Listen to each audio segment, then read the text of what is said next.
Well, in 2018, Ethiopian Prime Minister Abiy Ahmed won the Nobel Prize for masterminding peace talks with Eritrea.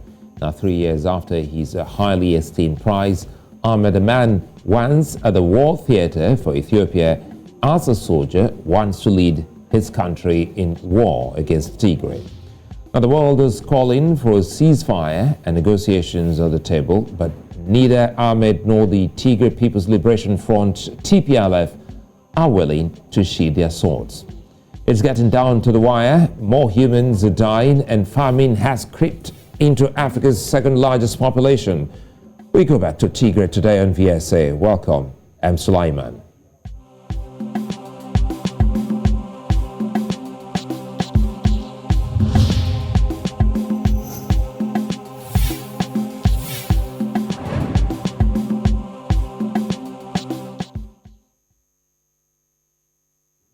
The war in Tigray has displaced 2 million people and killed thousands of others. With the internet shut down and journalists restricted in Ethiopia and Tigray region, there is a limit to the confirmation of war casualties. What the world can confirm, however, is that Ethiopia is on the brink of a civil war. Now, Tigray, a region with a history of leadership in Ethiopia, has joined forces with the Oromo Liberation Army to fight against the Ethiopian forces. On the part of the Ethiopian forces, there's the Amhara forces and the Oromo standing behind them. What makes this war different from the past is the people. Ethiopians, unlike previous wars, are not in support of Tigray. Now, the Prime Minister, expected to sheathe the sword at some point, has urged every fit Ethiopian to join the war. Teklay, Gebremichael, Tigrayan Activist, and David Matsanga, Africa Affairs Analyst, join me today. Well, gentlemen, thank you very much for your time. Let me start with you, David Matsanga. You had spoken, you have been speaking on this, and it would seem as if nothing is working on the path of those who are asking for peace. What do you make of Abiy Ahmed's declaration that he's going to war?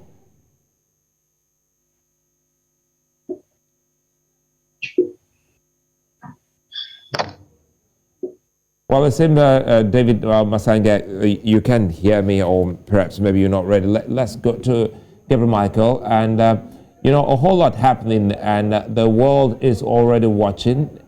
Tell us, now that this has...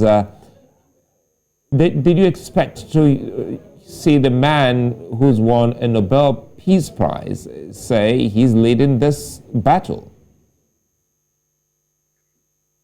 Thank you for having me on.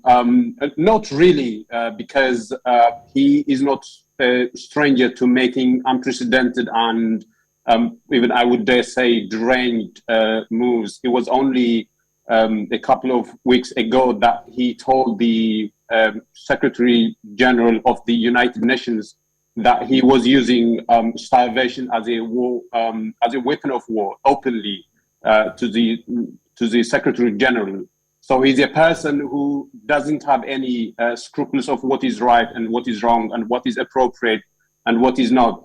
So although I didn't expect that he himself would go to the battlefront, although I would take leave to doubt that he in fact has gone to the battlefront, I think that was a stunt that he pulled on the people to motivate other people to join the army, because his army had been depleted. And he was coming under enormous pressure from international leaders, and it could well be that he wanted to avoid taking telephone calls and having conversations. So that was a trick that he pulled. But anyways, it doesn't come as a surprise to me that he would do strange moves. Well, anyway, but if we go back, looking at what has gone down, it would seem as if both parties, the Tigrayans, the Ethiopians, they haven't actually done enough to ensure that peace prevail. Well, the Tigray forces have been absolutely clear and consistent in their demands. They said that if the federal forces would give them guarantee that they would leave from Tigray, because let's not forget that they are still occupying the entirety of Western Tigray in partnership with Eritrean forces and with Amhara forces. So if they would leave Western Tigray and if they would give guarantee, ironclad guarantee, they would term it, and if they would open humanitarian access to Tigray, and if they would publicly state that they are open for negotiation, then they are happy to retreat and to sit for a dialogue. So they have been consistent and open about their demands. Let's bring in David Matsanga here. David, good to see you again, and thanks for your time. And you have been a very loud voice on the continent on this issue. And now the president has just told the world he's leading his country on a battle against the Tigrayans. Thank you very much, viewers across the globe, those watching us. First of all, I've listened to my brother from Tigray. He's an activist from Tigray. I wonder whether he's an activist for peace or an activist for what? Africa fights proxy wars. Is this war in Tigray in Ethiopia a war of the people of Tigray or Ethiopia? Who is sponsoring the war? From the word go, I have been opposed. And I'm going to be very, very, very candid at this moment to tell the world that first, the mediator AU envoy that you send is the wrong man. He won't get peace. Two, there is a proxy war that is being fought in Ethiopia. Tigray people, who supports them? Who is supporting Tigray? Who is supporting Ethiopian government? There must be proxies. So we must first of all look for the root cause. What is the root cause? My brother from Tigray knows exactly. And let him know that 1987, 89, 87, 88, 89, 90, I was with Zenawi, Isaias Efwaki, Dr. Tedros. Ask them, ask your president. They know me. We have been together in the trenches in Europe to remove Mengistu Haile Mariam. We never anticipated this to happen. We are now, Zenawi is gone. The other prime minister is also gone. The foreign minister, who knows me? Now, what has happened to Ethiopia is a tragedy. One, while the Americans are pushing us on the table, and I want to bring this on the table because some people are fearing to say it. The Americans are pushing people on the table. But in Washington, Americans are making Ethiopians to sign an agreement for a transitional government. How will peace be achieved when a transitional government be of opposition parties is placed in? Two, Americans are telling people to leave Addis Ababa, to quit, to leave. There is a terror attack. Where is this terror attack? That is, you can't gain peace there. Americans are again coming back to tell us that the Ethiopian Prime Minister, I am not a great friend of people who get Nobel laureate prizes from Stockholm. I hate that prize because every African leader who gets it goes down very badly. And if you don't know, Abiy might go down badly. I was opposed totally to Dr. Abiy shaking hands with Isaias Efwaki, the only remaining terrorist on this continent of Africa. And I want to talk frankly because there is nobody talking for Africa anymore. There's nobody. Mugabe is gone, Kaunda is gone, Nyerere is gone, Sekuture is gone, Gabriel Nasser is gone, Haile Selassie is gone, everybody is gone. Nobody is talking. We have a terrorist president on the continent of Africa who harbors terrorists. He harbors Al-Shabaab, they come and kill us. He harbors every intention of killing people. His people are drowning. Let me get this straight quickly before I go back to Gebremichael. Are you saying that there are interference from within the continent and outside the continent? Because specifically... Exactly. Outside the continent, we have Egypt. And my brother there in the studio, wherever he's calling from, I'm not bothered. I'm ready to wrestle him. I have evidence that Egypt is supplying arms to Tigray. Okay, let me bring him. Let me finish my point. I have another point that Ethiopian army is being supplied arms by Turkey. Both these countries, the Ottoman Empire still has a hangover of Africa. They have gone to Libya, they have divided. I hate them for dividing Libya. Now they have come to Ethiopia. They are supplying arms to kill Tigray. At the same time, the Egyptians are supplying arms to kill Ethiopians. I have no side on this one. Let's prepare for the aftermath. Well, it's fair enough, Dr. Matsanga, it's fair enough that you have clearly stated your point, and you have also said that you have no side. Your side is for peace to reign on the continent, specifically in Ethiopia. Let me bring in Teklay here. Teklay, quickly, you've heard him.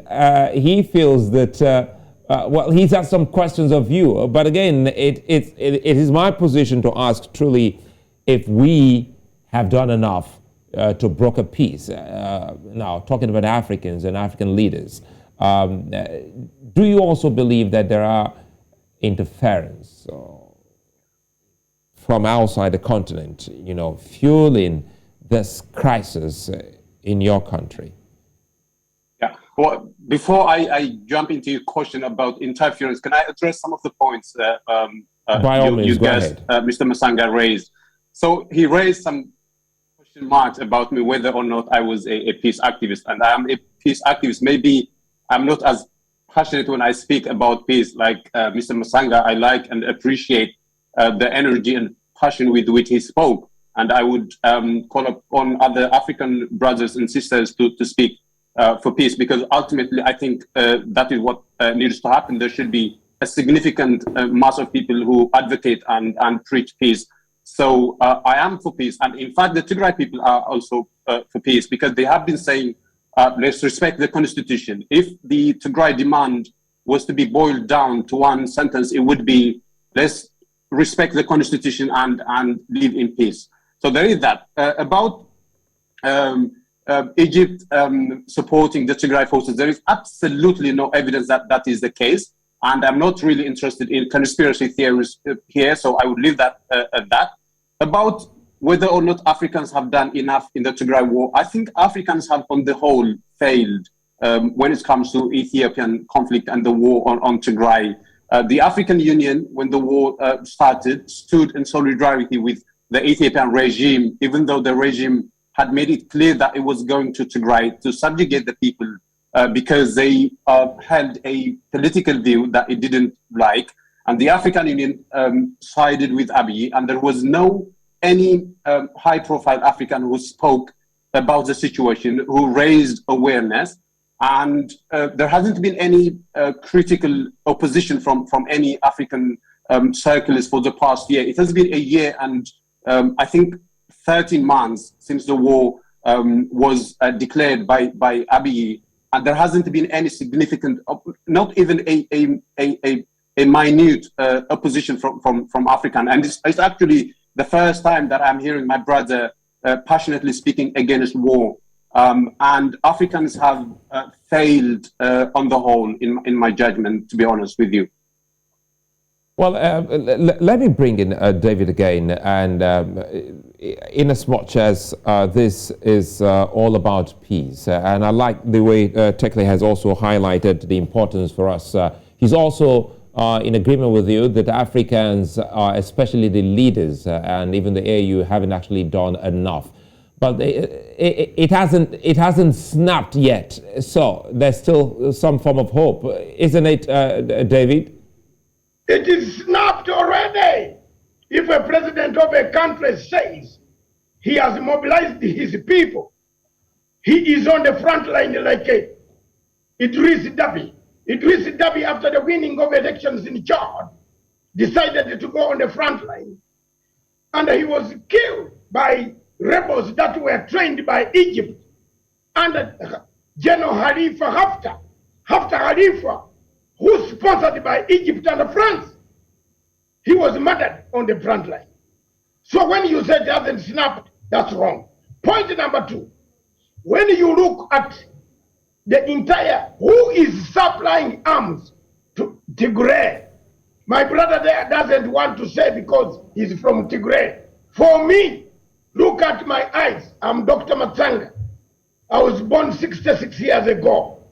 I can go down anytime. And I want to tell you, the problem of Ethiopia started with Renaissance Dam.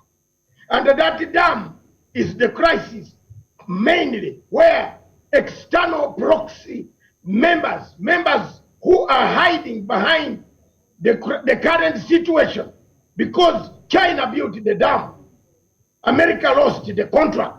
Let's be very honest. Egypt does not want the dam to be filled. It can't bomb the dam. We have now got a chance to go into to dismember Ethiopia. Ethiopia was one of the stable economies. Forget about democracy, because there is no democracy. Even in America, you can't shout. You can't go to Washington, D.C. and start, opening your shirt and shout, insulting Joe Biden. They will beat you up. It's not democracy. So there's not democracy. The degree of democracy in Africa has not reached the level of 250 years. But let's look at the situation. Who is arming the rebels in Tigray? That is the question, here. which is the elephant in the house. And for me, I have put it squarely. And I'm now told, brother, I am a soldier also. I've told you I was with Zenawi. May his soul rest in peace. We worked together. Look at my eyes. Let me take off glasses again. I'm for peace. And I want peace in Africa. Okay, the people arming Tigray rebels are from Egypt. And let Egypt not shy away. If it wants a war, let it say so.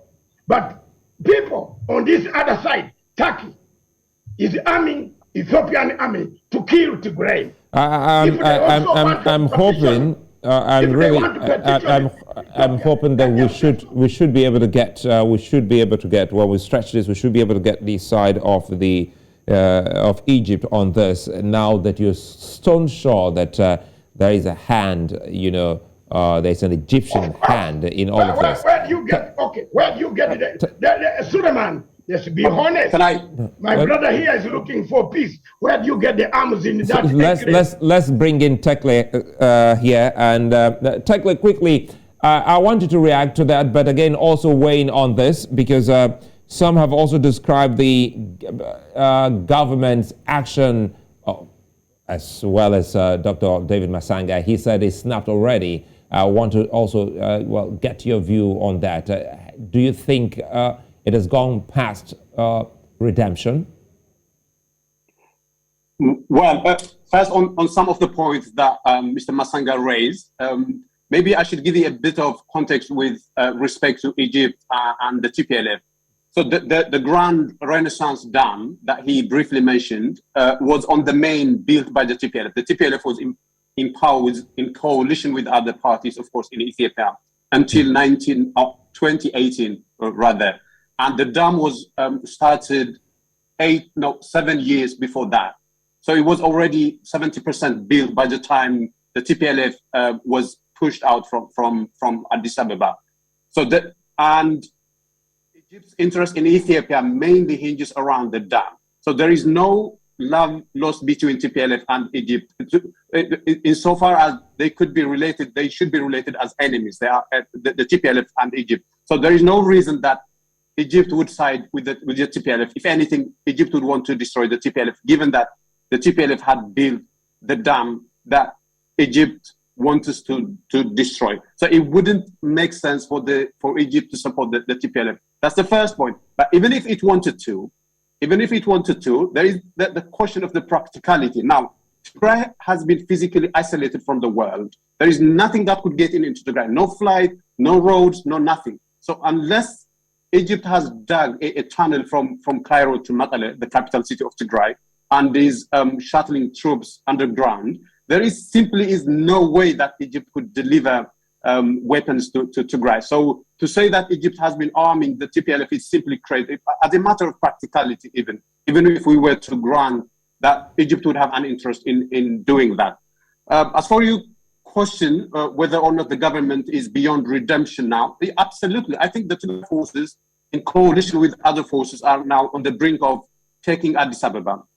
And the reason they are doing that is because the government wouldn't allow humanitarian access to Tigray. People, as we speak, children are dying from starvation, from man-made starvation in Tigray. And the government has said no to all possibilities of negotiation. And the international community and the AU and all other bodies that you could mention have simply failed to provide Tigray with an option, but to go and topple the regime. And that's what they're doing. Well, Teklay, before I go back to David Matsanga, now you said, a lot of things have been cut off. The Tigrayans have been cut off supplies and even transportation. Now, making this incursion into Addis Ababa, are they not getting support, for this push that they are making, this kind of incursion into Addis Ababa?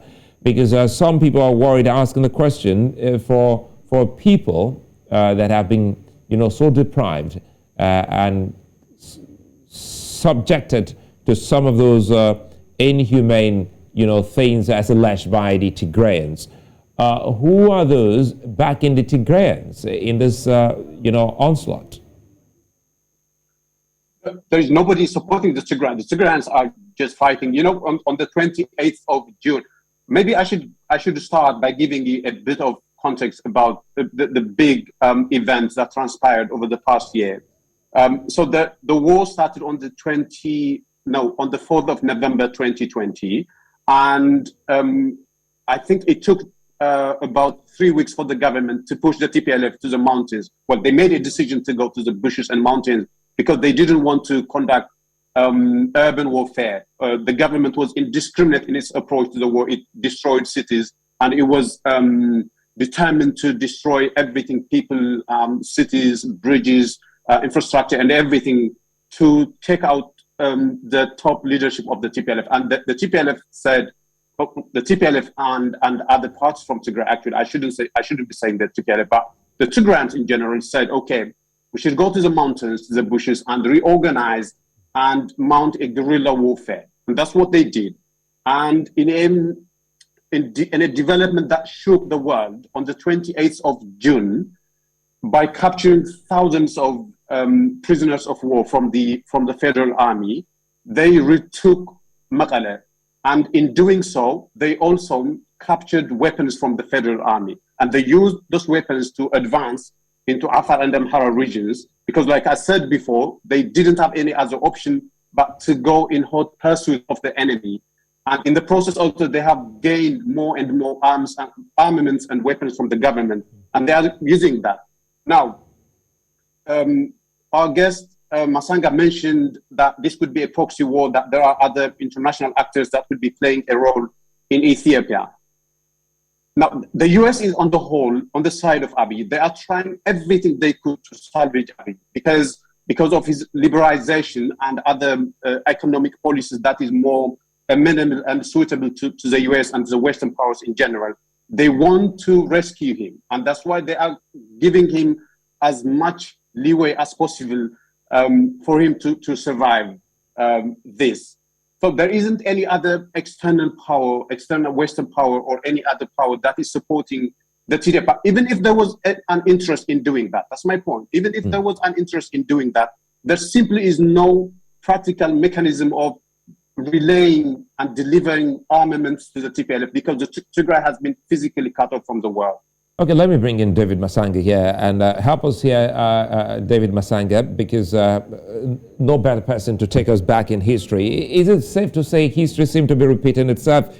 Because if you look at what happened 30 years ago, some have already likened Abiy's current situation to the fall of the dictatorship in 1991. Do you find some form of similarities with what's happening now to what happened to Mengistu in 31 years ago? Exactly. When we are planning this war 30 years ago with my comrades, Dr. Tedros, Dr. Zenawi, Dr. Isaiah Sefaki, in Islington Highbury offices in London for the collapse of Mengistu Haile Mariam. We saw this coming. When my brothers arrived in power in Ethiopia, they decided to create states. One of the problems of Africa is creating states, thinking of your tribe, thinking of your ethnicity. The Ethiopian president decided to say, I want my state. I am no longer a slave of the people of Ethiopia. Zenawi refused. Zenawi closed the border. I was a friend of Zenawi up to the time he died. I have free entry into Addis Ababa at any time up to today. But I want to tell you frankly, my brother there, if you want peace, we have to be frank. There are external forces. If you tell me we fought Idi Amin, we had to get Tanzania to supply us arms. Don't tell me that Eritreans have no suppliers. We are now lying to ourselves. We won't have the peace. There is someone supplying arms to the Tigray army, TPLF. And I've told you I'm not shy. You are talking of roads. Arms can be dropped by air. You are telling how the arms can be dropped by air. Ammunition can be dropped by planes. Americans do that. The French can do that. They know exactly. That is, they can even freeze the airspace of Ethiopia if they want it. They can use tomahawks from any angle, from the Red Sea in Djibouti, to destroy whatever they want in Addis Ababa. But that's not my point now. My point is this. Sulaiman and the viewers, the whole episode of Ethiopia, I agree with my brother there. It was wrongly done. Africans kept quiet. We kept quiet. Nobody shouted like we are shouting today. Nobody made noise. In fact, I have made him more noise because the spirit of Zenawi calls me, the spirit of Haile Selassie tells me to stand up and say something about Ethiopia. We started with a wrong AU envoy. He cannot bring peace. You talk of Africa, my brother from Tigray. Which AU? AU has been rented to France. There is no AU. AU is rented.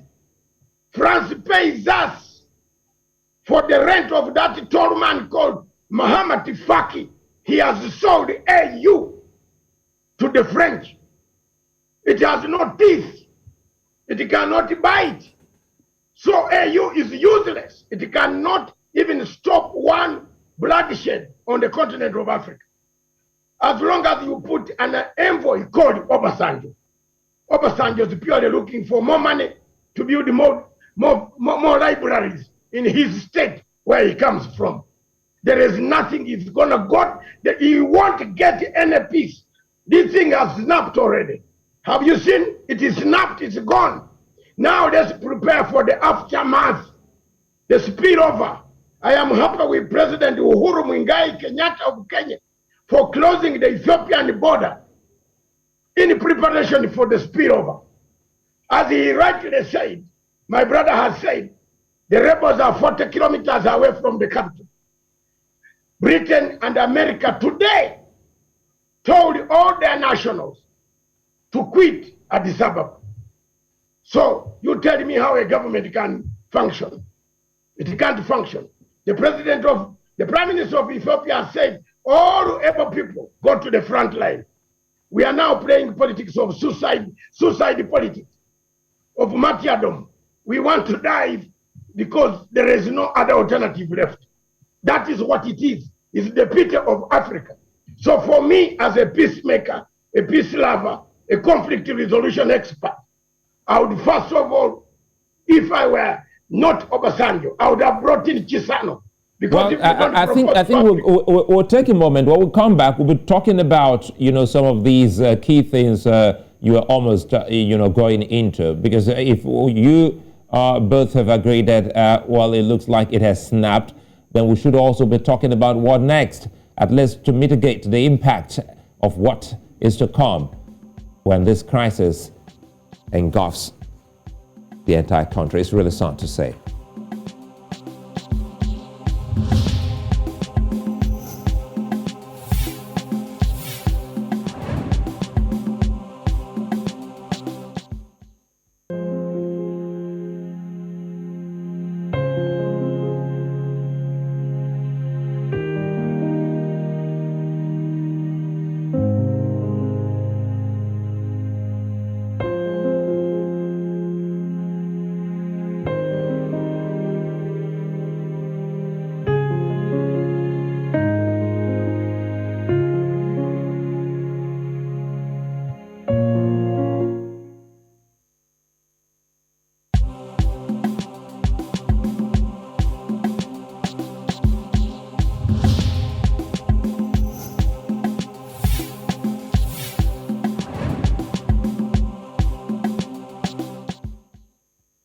While Germany and France have become the latest countries to advise their citizens to leave Ethiopia amid an escalation in the country's civil war. The rest of the world is asking their citizens to leave. And of course, France, the United States, the United Kingdom, and the United Nations are at the moment also evacuating their staff from the country. Recall that the last African leader who led his country to war against rebels was killed. And can Africa afford to lose another leader in similar fashion? Some are asking. The longer the war in Tigray gets, the worse it is for Africa, especially the Horn of Africa. And I still have with me Teklay, Gebremichael, and a Tigrayan Activist, and David Matsanga, African Affairs Analyst. Both gentlemen have already agreed on one thing. It has not been handled pretty much the way Africans should have loved to see this go. And of course, David Matsanga is also not excited about the man who's leading the conversation for peace in that country. We'll talk more on that and see how we can actually get this working. Teklay, as a Tigrayan, quickly here, do you think the current war will help the TPLF achieve its ultimate aim, if that's what it's about? Well, the Tigray Defense Forces, the TPLF, maybe I need to clarify here, the TPLF is a party that is in charge of governing Tigray. But the Tigray Defense Forces include members from other parties as well, from 4 or 5 other parties, opposition parties. So the Tigray Defense Forces are more representative of Tigray than the TPLF. The TPLF just happens to be the party that is governing Tigray today. So the Tigray Defense Forces would be more appropriate term here. Now, you asked me if I think whether or not they will achieve their ambitions or their aim. Now, their aim is very simple. They want to free Tigray. They want to free Tigray. They want to make sure that Tigray has the right to self-govern. So that is a long-term objective that they have. But for now, they want to open humanitarian corridor so that food aid and medicine and other things could get into Tigray. So they don't have an option but to make sure that that is the case, right?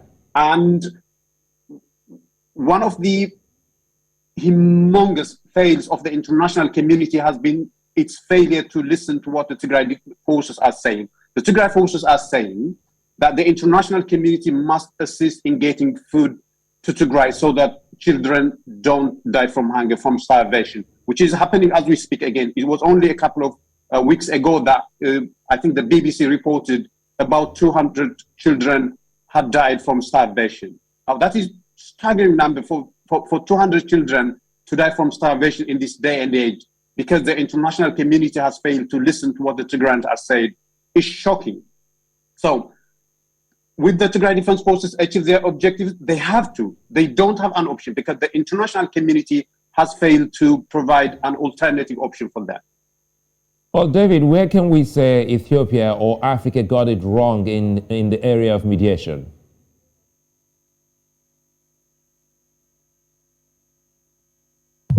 They got it wrong. The AU got it very wrong by taking a wrong mediator. General Obasanjo has never mediated any peace in Africa. Period. There is, don't beat about the bush. We went with General Obasanjo in DRC Congo to mediate in Kunda. He took money instead of mediation. If Africa does not speak like Nkrumah, like a Baba Tafada Balewa, what Africa shall we have? People are more interested in money than negotiating. Have you noticed that the Ethiopian government has told Obasanjo they are not interested? But Mr. Obasanjo still moves with his big plane where we are paying millions of dollars for running around. He's in South Africa. He's where the Ethiopians have said they will not negotiate. Let's now go back to a drawing table. Find out whether we can bring in that the United Nations Security Council come up with a mediator, an overall mandated mediator, who can now tell both sides that these are the conditions. If you don't open up the corridors of humanitarian supply, we shall embargo you. Point number 2, we need some, I don't like ICC myself. I hate it. And I want to tell you frankly here, I hate it. But I think now, for the war to end, we need to bring in an Ethiopian tribunal. People have killed people. Esaias Faki needs to be in jail. He has killed people. Farimajo sent in troops from Somalia. He's killed people. They should go in jail. Anybody, even anyone who has killed, if you don't negotiate and bring in a deterrent, I am looking for deterrent to stop the war. Does any name come to mind, David Matsanga, when we talk about a mediator that fits the traits you just painted, the characters you painted? Is there an African you have in mind that you would have loved to see, that you would have loved to see lead this mediation? Look at the Africans who have negotiated successfully peace. Joachim Chissano, he went to Madagascar. And a man was very hot, a DJ who plays music with a gun. Chissano brought peace in Madagascar. Is Madagascar not all right? It is. Look at northern Uganda, where I and Chissano were mediators and the chief negotiators. Is there no peace in northern Uganda? There is. Look at Darfur, Mbeki. Mbeki went to Darfur. We worked hard with Mbeki. I was in a technical team of Mbeki. We worked so hard, we brought peace in Darfur. Look at other leaders. There are leaders who can stand and who are not betrayed. Obasanjo, betrayer, is a betrayer, he's a traitor. He betrayed the traitor and handed the traitor over. I'm coming. He's not here. And I'm coming a minute. Dr. Matsanga, I'm coming. Bring him on. No, we will do that. We will do that. But allow me take this in, Dr. Matsanga, quickly here. When you say Chief Obasanjo is a traitor, perhaps you want to space it. What is it that you know that Africans don't know? I have just told you one of them, Nkunda, in the DRC Congo. Have you ever seen Nkunda anywhere? Where is Nkunda? Why are we dying in Uganda? Because there are rebels around that region. We went to negotiate and he went ahead and got what he wanted and left. He left us in a hotel in Abidjan. Mbeki, Chissano, myself, and others. He ran in the morning on CNN. We saw him handing over Taylor. Surely, you think this guy should be walking around Africa that is negotiating peace? No. No. Some of us have stood. Enough is enough. We want peace in Ethiopia. Bring another mediator. General Chissano will mediate very well. Mbeki will mediate very well. Obasanjo is contaminated. Teklay, you've heard David Matsanga. It looks like there is still some form of hope if the continent looks towards what he's just said. But again, I'd like to get to your own take on that. Do you think this is also, a fault, from the mediator, General Obasanjo, not being a good mediator? Do you agree? So I agree with Matsanga that Chief Obasanjo isn't the right mediator. Now, Mr. Matsanga seems to know more. He seems to be privy to more knowledge than I am. But my reason would be that he is the envoy of the African Union. And the African Union has already taken a side in this war. It has sided with the Abiy regime. So that Chief Obasanjo doesn't have much of a leeway. To the extent that he's a representative of the AU, he would have to discharge and execute the positions that the AU has taken in this war. And simply by that reason, by virtue of that, he is the wrong person. And I don't know. Teklay, we're talking about Africans here. We're not talking about Africans against non-Africans. We're also talking about brothers and sisters. How is it safe to say even the leaders have taken sides, with, one side against the other, even when children and women are dying? They have taken a side in that they believed the Abiy regime's narrative that this was a law. I think I should return to the first question that you asked me. You asked me earlier what are some of the mistakes that Africans have made with respect to the war. And I would say two mistakes, and they are related to what you're asking me now. The first mistake was when Abiy sent in the troops to Tigray, he framed it as a law enforcement operation. Now imagine sending in troops to your own region and calling it law enforcement operation. But every African leader, including the AU, bought that story, that was an internal Ethiopian matter, and that the Ethiopian state had a right to send in troops to enforce law. And the people, the civilians and the infrastructure that were destroyed in that process was dismissed as something that is a collateral damage, that couldn't be avoided, right? So that's the first mistake. They bought the story that was a law enforcement operation. Now, when the government couldn't sell that narrative anymore, it changed into a different narrative. Now they call in the Ethiopian, if you tune into the Ethiopian TV, you would hear that they call it a fight for Pan-Africanism and a fight against colonialists. And I would presume this is a narrative that Matsanga would have some sympathy for. But the Tigrayans are Africans as well. The Tigrayans are black people as well. So it can't be that the Tigrayans are siding with white colonialists to subjugate black Africans. And this can't be a fight against neo-colonialists. But even today, that is how the Ethiopian government frames it. And nobody, no African leader, no AU staff had called out this bluff. And Africans have simply been gullible in buying the Ethiopian regime's story. So those would be the two mistakes that the Africans have made.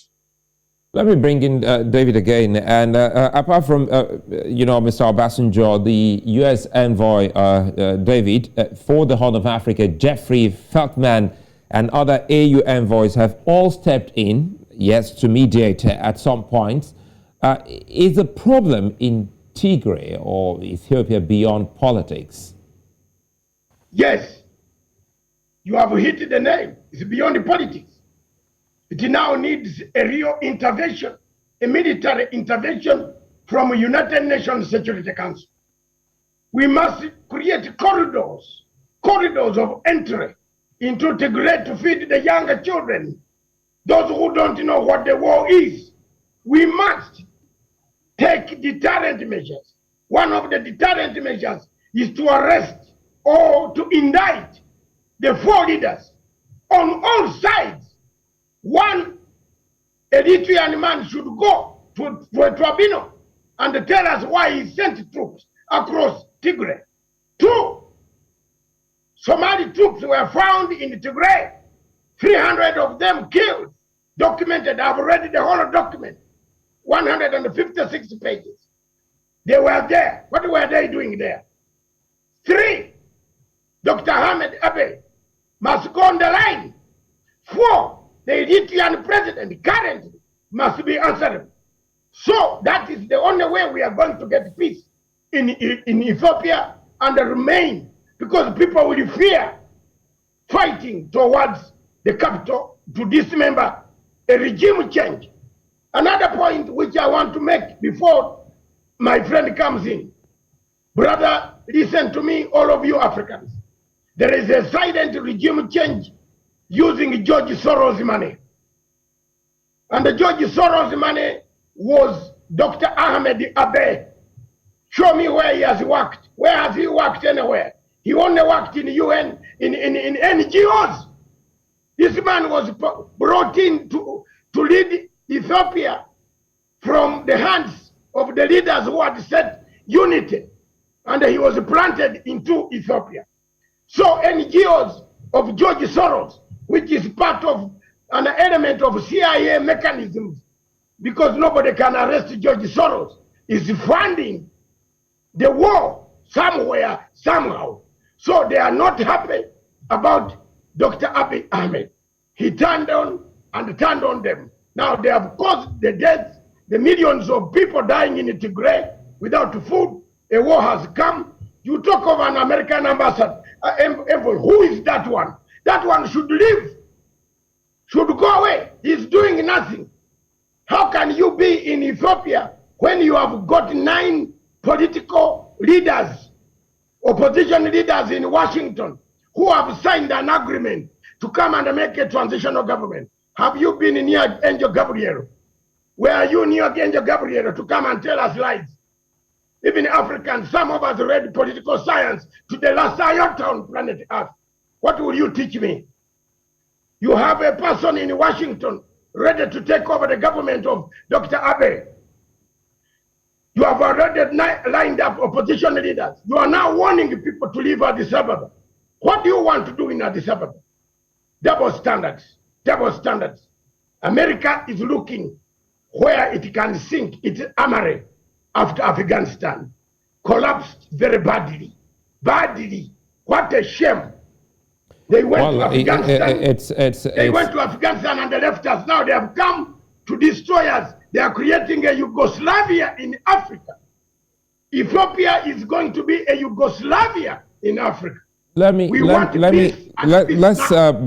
we close this, David, I want both of you to have a take on this, but let's start with Teklay, and it's how best to help the women and children. It breaks the heart of every human, especially Africans, seeing what's happening to children and women who knew nothing about this conflict, knowing full well that there's also a law of war that has been breached so far. So how do we, as Africans, bring help to the women and children? Well, I think that the first thing that well-meaning African brothers and sisters must do is take the time to understand what is happening in Ethiopia. I think one of the things that I observe is there is a total lack of awareness among African circles about the Ethiopian crisis. It's more than a crisis, actually. It's a genocide. It's ethnic cleansing. It's starvation as a weapon of war.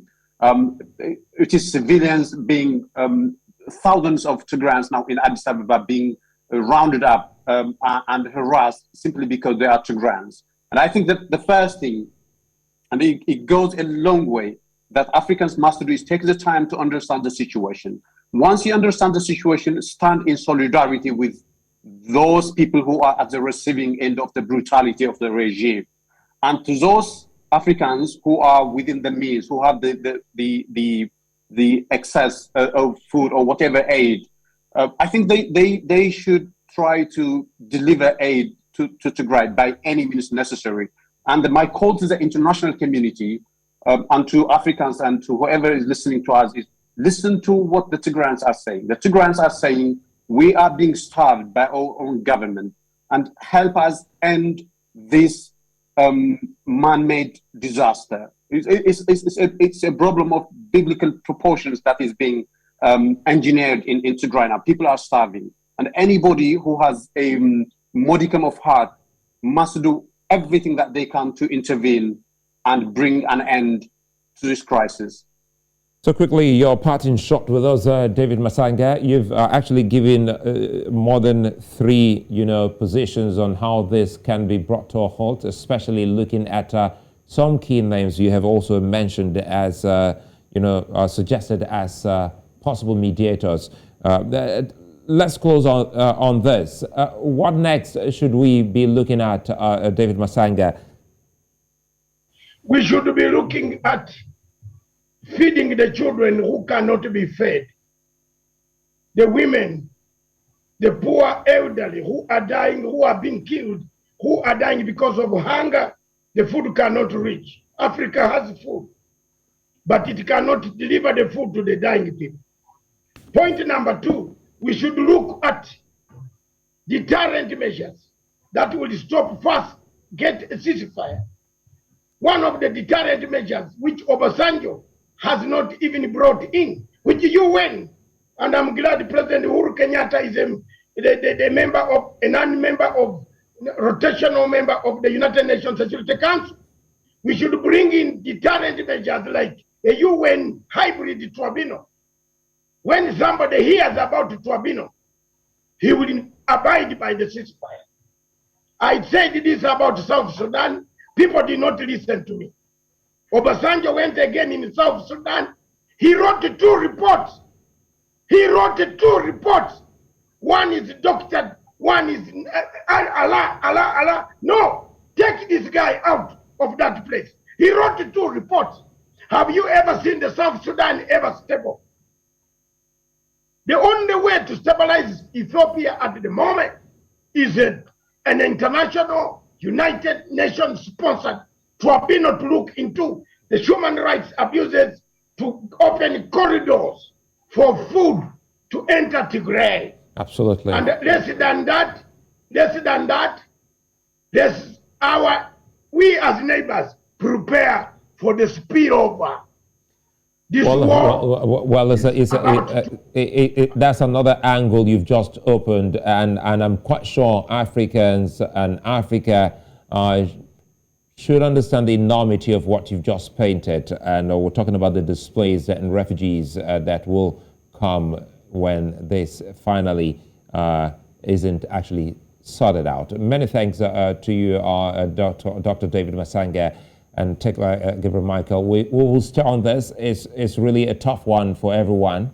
And when you look at the picture, or rather the pictures coming from that part of Africa, surely will break your heart. With a population of 115 million people, Ethiopia has Africa's 2nd highest population and cannot afford to be left to ruins. It's dangerous for the continent. Once again, many thanks to my guest. I'll see you again. Bye-bye.